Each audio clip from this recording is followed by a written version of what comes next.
पाकिस्तान और दुनिया भर से देखने और सुनने वालों को अस्सलाम वालेकुम।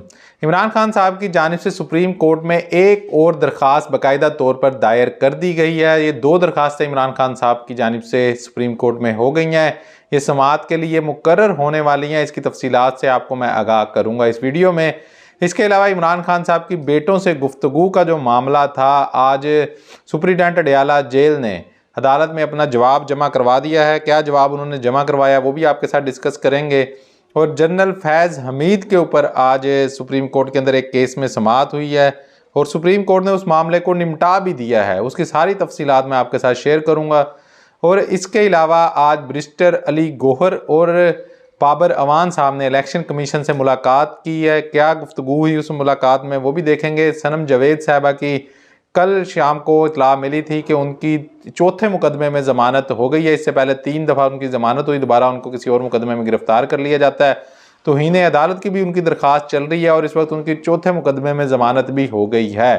क्या आज उनको रिहाई मिल सकेगी या दोबारा किसी और मुकदमे में गिरफ्तार कर लिया जाएगा, वो भी मैं आपके साथ शेयर करूँगा। सबसे पहले बात कर लें जी, आज फवाद चौधरी साहब को दोबारा अदालत में पेश किया गया था। कल उनका एक रोज़ा जिस्मानी रिमांड हुआ था। आज उनको जुडिशल कर दिया गया है और जेल भेज दिया गया है। वो ज़मानत की दरख्वास्त दायर कर सकेंगे। इस्लामाबाद कचहरी में फवाद चौधरी ने कमरा अदालत में गैर रस्मी गुफ्तगू करते हुए कहा कि इस तरह के इलेक्शन से नवाज शरीफ जीत भी गए तो कौन मानेगा। 50 साल सियासत के बाद भी नवाज शरीफ इस अंदाज में वज़ीर आज़म बन भी गए तो कैसे वज़ीर आज़म होंगे। सियासी जमातों के दरमियान डायलाग की ज़रूरत है। नवाज शरीफ सियासी दर्जा हरारत कम करने में किरदार अदा करे। अयूब खान का दौर मुआशी लिहाज से तो अच्छा था, लेकिन 1965 का एक इलेक्शन इनके गले का तोक बना रहा। इसलिए ज़रूरी है कि सियासी जमातों के दरमियान डायलाग हो। तो ये फवाद चौधरी साहब ने आज वहाँ पर गुफ्तगू की है। देखते हैं जी, उनको अब जुडिशल कर दिया गया, उनकी ज़मानत की दरख्वास्त दायर होगी। 1-2 दिन में उस पर हमें समातें होती दिखाई देंगी। फिर देखते हैं फवाद चौधरी साहब को रिहाई मिलती है या किसी और मुकदमे में गिरफ्तार हो जाते हैं। अच्छा जी, इमरान खान साहब ने साइफर केस में ट्रायल कोर्ट की जानिब से फ़र्द जुर्म आयद करने की कार्रवाई को सुप्रीम कोर्ट में चैलेंज कर दिया है। ये दूसरी दरख्वास्त इमरान खान साहब की सुप्रीम कोर्ट में गई है। ये दोनों केसेस जो हैं ये इस्लामाबाद हाई कोर्ट से रिजेक्ट होने के बाद गए हैं। एक उनकी ज़मानत का मामला है साइफर केस में, और दूसरा ये फ़र्द जुर्म आयद करने का जो फैसला है, इसको पहले क्यों ना गया इस्लामाबाद हाई कोर्ट में चैलेंज किया गया था। इस्लामाबाद हाई कोर्ट से ये दरख्वास्त मुस्तरद हो गई। इस वजह से इमरान खान साहब अब सुप्रीम कोर्ट गए हैं इस मामले में। चेयरमैन पीटीआई इमरान खान ने सीनियर कानूनदान हामिद खान के ज़रिए सुप्रीम कोर्ट में ये दरख्वास्त दायर की है। जो पहले वाली ज़मानत की दरख्वास्त है उसके अंदर इमरान खान साहब के वकील जो हैं वो सलमान सफदर साहब हैं, और यहाँ पर इन्होंने हामिद खान साहब के ज़रिए ये दरख्वास्त दायर की है। अच्छा, ये ऐसा नहीं है कि वहाँ पर हामिद खान साहब नहीं जा सकते, तो हामिद खान साहब भी वहाँ पर भी जा सकते हैं। ज़मानत वाले केस में भी वहाँ पर जाकर वकालतनामा उनको सिंपल अपना देना होगा कि मैं भी इस केस के अंदर वकील हूँ, और वो वहाँ पर भी दलाइल दे सकेंगे। अब सुप्रीम कोर्ट में जी साइफर केस में इमरान खान साहब की दरख्वास्त से ज़मानत को 1276/23 और फ़र्द जुर्म आयद किए जाने के खिलाफ दरख्वास्त के केस को 1277/23 मार्क कर दिया गया है जी। ये नंबर लग गए हैं दोनों को, जिससे अब ये 2 बेंच तश्कील दिए जा सकते हैं, या फिर एक ही बेंच के पास ये दोनों इमरान खान साहब की दरख्वास्तें भी जा सकती हैं। और अगले हफ्ते के अंदर बहुत ज़्यादा उम्मीद है, क्यों ना कि कल 9 नवंबर की छुट्टी है, उसके बाद एक वर्किंग डे जुमे वाले दिन का बच जाता है। उसके बाद फिर अगले हफ्ते के अंदर ही ये दरख्वास्तें जो हैं वो लगेंगी, और बड़ी उम्मीद है कि अगले हफ्ते के अंदर ये दोनों दरख्वास्तें फ़िक्स हो जाएंगी। क्यों ना कि अब कानून है ज़मानत की दरख्वास्त तो 14 दिन के अंदर फ़िक्स होनी ही होनी है। तो जो बेंच बनेगा, मैंने पहले भी कहा था, जो बेंच बनेगा उसी से हमें अंदाज़ा हो जाएगा कि केस का फ़ैसला क्या आने वाला है। अच्छा जी, इमरान खान साहब के बेटों के साथ जो टेलीफोनिक गुफ्तगू का मामला था, उसके अंदर जो है इमरान खान साहब की दरख्वास्त पर सुप्रीडेंट अडयाला जेल असद वड़ाइज ने ऑफिशियल सीक्रेट एक्ट खसूसी अदालत में जवाब जमा करा दिया है। जवाब में कहते हैं कि एक दफ़ा खसूसी इंतजामात करके इमरान खान साहब की व्हाट्सएप पर बात करा दी थी। मुस्तकिल बात कराना जेल रूल्स में नहीं है। अदालत अगर मुनासिब समझे तो जेल रूल्स तब्दीली के लिए महकमा दाखिला पंजाब को हदायत दे सकती है। तो ये उन्होंने टिका सा जवाब दिया है कि जी एक दफ़ा बात करवा दी थी, ये रूल्स में नहीं है तो मैं बात नहीं करवा सकता। अब देखते हैं जी अदालत इसके ऊपर क्या करती है। ये उनका जवाब बहरहाल जमा हो चुका है जी। इसके बाद जी चीफ जस्टिस पाकिस्तान समेत 3 रुकनी बेंच ने, जो 3 रुकनी बेंच बना हुआ है उसके अंदर अमीनुल्लाह और अमीनुद्दीन खान साहब और जस्टिस काजी फैज़ साहब, उसी बेंच ने ये केस सुना है जी। मुइज़ अहमद खान की तरफ से जनरल रिटायर्ड फैज़ हमीद के खिलाफ अगवा समेत दीगर इल्ज़ामात पर दरख्वास्त दायर की गई थी जी। इस पर समाअत हुई है। रिटायर्ड जनरल फैज़ हमीद ने 17/5/2017 को ऑफिस और घर पर इंटेलिजेंस पुलिस और रेंजर्स के साथियों समेत धावा बोला। दरख्वास्त गुजार का मौक़िफ़ है जी।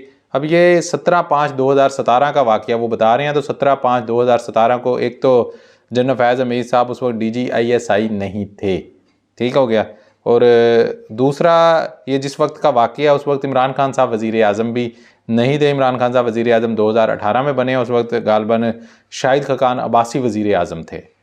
तो ये उस वक्त का वाक़या है। यानी कि इसको भी बाद लोग इमरान खान साहब के जो है वो गले में डालने का कि इमरान खान साहब के सर इसको भी थोप दे। तो इमरान खान साहब की हुकूमत आने से भी पहले का वाक़या जब नून लीग की हुकूमत थी।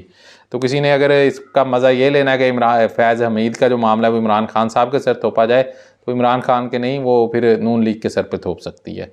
अच्छा, ये तो बहरहाल मैंने आपको तारीख के हवाले से बता दिया। अच्छा, फैमिली वो आगे दरख्वास्त गुजार कहते हैं जी, फैमिली समेत अगवा किया और गैर कानूनी तौर पर 5 दिन तक हिरासत में रखा। घर और ऑफिस से कई कीमती एशिया समेत सोना, नकदी, प्लाट के कागजात और मुतअद्दिद एशिया साथ ले गए। ये दरख्वास्त गुजार ने जी मौक़िफ़ अपनाया था। दरख्वास्त मैंने आपको जैसे कि बताया कि जस्टिस काजी फैज़ साहब ने के साथ 3 रुकनी बेंच ने सुनी, जिसमें अतरमुल्लाह और अमीनुद्दीन खान साहब थे। अच्छा जी, मुईज़ अहमद ने ISI के साबिक़ अफसरान पर दरख्वास्त में संगीन इल्ज़ामात आयद किए हैं जी। अदालत कह रही है दरख्वास्त गुजार से पूछा ज़ाती नवैयत का मामला 184(3) में कैसे सुना जा सकता है। वकील के मुताबिक साबिक़ फ़ौजी अफसरान के खिलाफ दाद रसी का कोई और फार्म मौजूद नहीं। अदालत एडिशनल अटारनी जनरल के मुताबिक दरख्वास्त गुजार वजारत दिफा से रजू कर सकता है। एडिशनल अटारनी जनरल के मुताबिक वजारत दिफा इल्ज़ामात दुरुस्त होने पर रिटायर्ड अफसरान को बहाल करके कार्रवाई कर सकती है। ये अदालत ने बताया जी। सुप्रीम कोर्ट को आर्टिकल 184(3) का इख्तियार इंतहाई एहतियात से इस्तेमाल करना चाहिए। अदालत को ख्याल करना चाहिए कि ऐसे अफराद के हकूक़ मुतासिर ना हों जो केस में फ़रीक नहीं। जबरी गुमशुदगी समेत कई अहम नवैयत के मुकदमात 184(3) से सुने जाते हैं।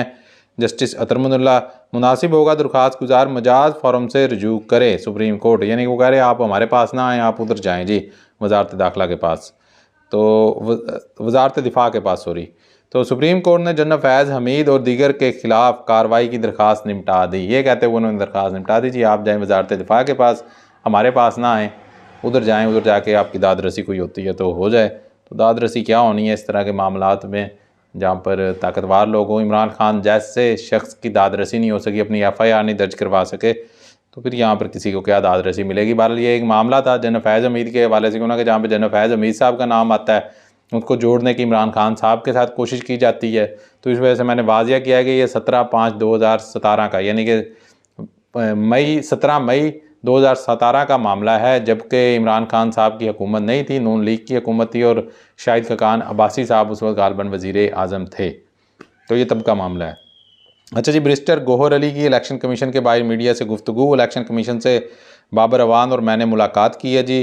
ये बैरिस्टर गौहर अली साहब बता रहे हैं, वो मुलाकात करके आए थे आज, मैंने आपको बताया थी। वो कहते हैं जी तकरीबन 45 मिनट की मुलाकात हुई, जिसमें चीफ इलेक्शन कमिश्नर और मेंबर्स मौजूद थे। हमने charter of demand election commission को दिया। हमने कहा कि हमें मीटिंग की इजाज़त नहीं दी जा रही, PTI के झंडे और बैनर्स प्रिंट नहीं होने दिए जा रहे। एक नोटिफिकेशन जारी करें जिसमें हमें फेयर एंड फ्री इलेक्शन की मुहिम की इजाज़त दी जाए।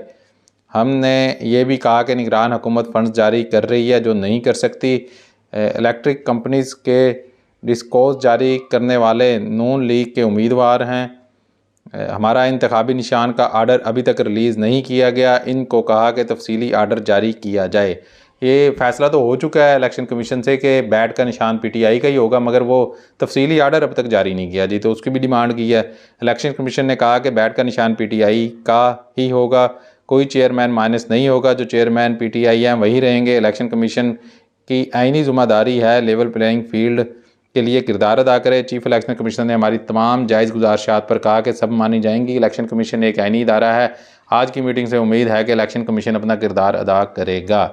हारून रशीद साहब ने कहा था कि ये जो सियासतदान होते हैं ना, उनका व्लॉग एक मैं सुन रहा था गुज़श्ता कोई 10-15 दिन पहले, तो उन्होंने कहा था कि सियासतदान जो होते हैं ना, इनके आप बयान पर ना जाएँ, इनके इकदामात पर जाएं। तो ऐसे ही चीफ इलेक्शन कमिश्नर है, उन्होंने कहा है कि सब कुछ आपका माना जाएगा, तो इनके बयानात पर ना आप जाएं, इनके इकदामात पर जाएं कि ये करते क्या हैं। चुप करके बैठे हुए हैं ना, अभी आपको मीटिंग करने की इजाज़त दी, हाई कोर्ट ने दी, मगर फिर भी नहीं कर सके आप। तो चीफ इलेक्शन कमिश्नर साहब ने कहीं एक्शन लिया, किसी को कोई नोटिस भेजा, कुछ किया, तो आप इनके खाली बयानात पर ना, आप इनके इकदाम पर जाएँ और इनसे कोई अच्छे की उम्मीद मेरा नहीं ख्याल कि अब PTI को खुद भी होगी। ठीक है, मुलाकात हुई है, उनकी बातें हुई हैं, अच्छी अच्छी अपनी डिमांड उन्होंने रखी है।